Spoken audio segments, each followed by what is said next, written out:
memang saya sering sering baca juga, eh, sering ada jarak antara ayah dengan anak laki-laki.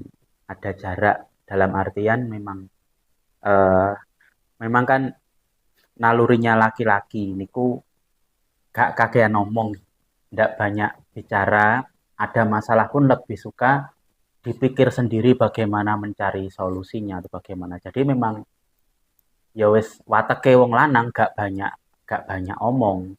Jadi yang yang perlu kita lakukan sebagai orang tua itu adalah tetap itu tadi kita membangun komunikasi yang baik dengan anak laki. Ini yang kita bahas anak Iya, laki-laki ya. iya.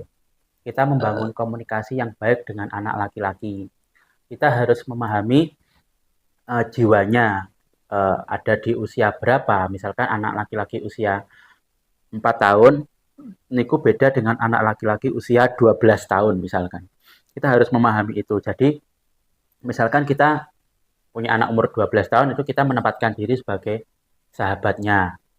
Dengan anak usia 4 tahun kita berusaha menjadi teman bermainnya atau pengajarnya bermain itu seperti itu. Jadi membangun komunikasi yang baik dengan cara-cara yang mungkin disetujui oleh anak berdasarkan usianya. Jadi sedikit banyak ya tetap kita harus belajar tentang tentang parenting, tentang komunikasi. Itu teori-teorinya kita pelajari sendiri, nanti kita praktekkan kepada anak kita. Tapi yang jelas eh, ketika ada jarak antara orang tua dengan anak, jarak dalam artian yang berjarak hatinya, nggih, hatinya berjarak. Bukan bukan ada loh anak dan ayah niku tidak saling berkomunikasi. Maksudnya tidak banyak ngomong, tapi mereka hatinya dekat. Menyatu ya. Hatinya dekat. Maksudnya ketika ayah membutuhkan sesuatu, niku anak sigap datang membantu. Memang dua-duanya memang tipe gak kakean ngomong. Tidak apa-apa itu. Yang penting hatinya dekat. Nah itu kembali lagi mungkin bisa kita lakukan usaha dengan memahami jiwa anak yang pertama.